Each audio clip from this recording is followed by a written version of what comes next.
So I was just thinking about this impermanence as we are talking about for this theme of this TEDx speech.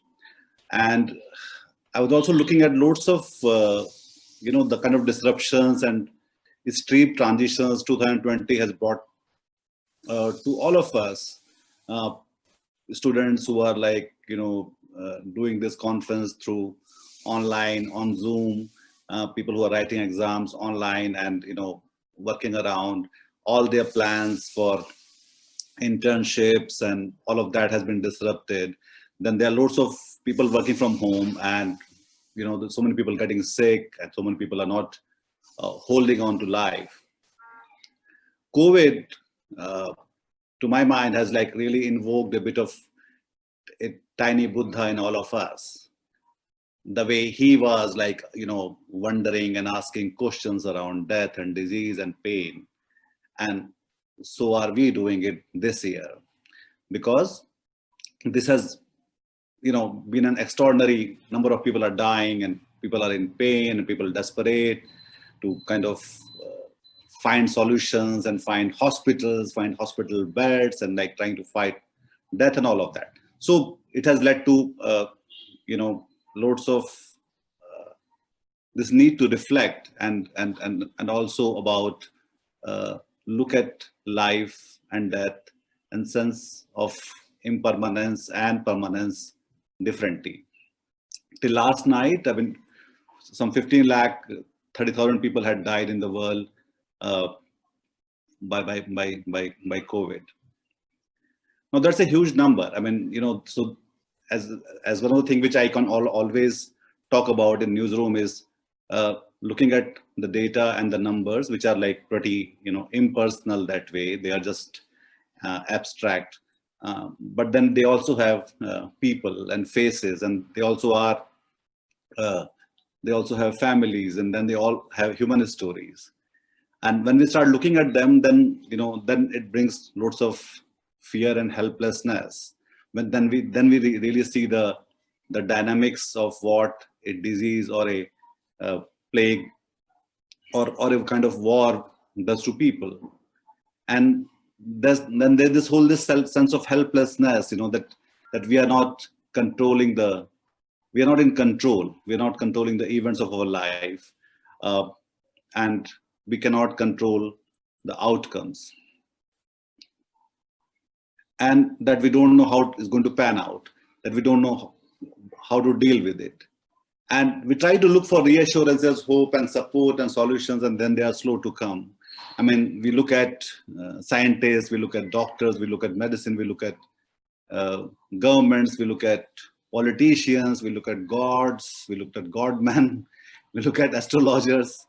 And we can see that this year has been, the delivery has been pretty short from all of this, all of these people. So beyond a point, I think when we look at each number actually has a kind of a human story. And if you open up to it, each number has a kind of universe traveled and lost behind it, that number. And that is basically what I kind of think about the magnitude of the tragedy is when you look at all these human stories. When you turn them into faces and lives and communities and families and bundle of human emotions, when we start looking at the relationships which we have had, I think most of us have seen it on our WhatsApp and Facebook, and people who are asking for help, not and going away. Each one of us probably might have experienced it in their own personal or in their own community, which is what makes this theme of impermanence very interesting. One is that human being wants to kind of remain in the sense of seeks and has this quest of permanence. We want to settle, we want to have control, we want to have coordinates which we are sure of, and at the same time things are moving, and not everything is probably in our control. As my preceding speaker was talking about how change is a constant. So nothing will remain kind of permanent. But then we want to have this control over permanence. I think when the human being came from forest to settle as agrarian societies, we picked and we wanted to be more permanent than what we were, and we were looking at that.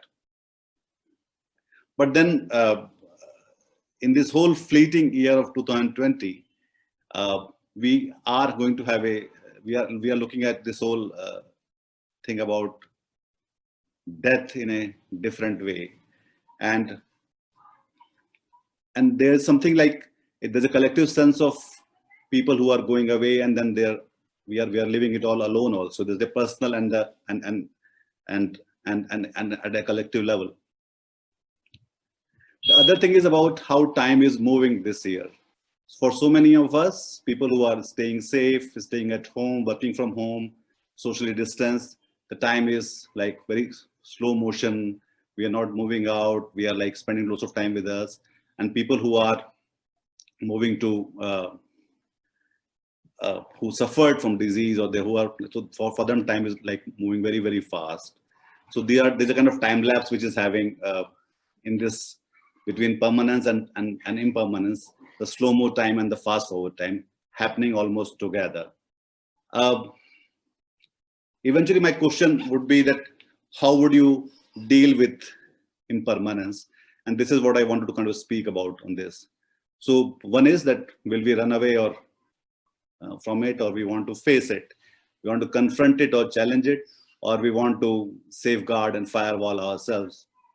Will we want to befriend, embrace and know it better, or have a conversation with it?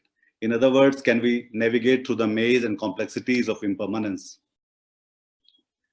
So this year, as I was talking about this slow-mo and fast-forward, we were also like subject to spend more time with ourselves, and most of us got very bored with spending time with ourselves by our own company. And some of us kind of reinvented it. Some of us kind of rediscovered ourselves. Some of us started enjoying our own company. Some of us did not. And that again is a kind of a change of relationship which we are having with ourselves through this COVID. And all of this is kind of, I think most of us would have really spent time in reflecting more on our lives and sense of death than ever before. And this is what it makes this year very, very significant and important.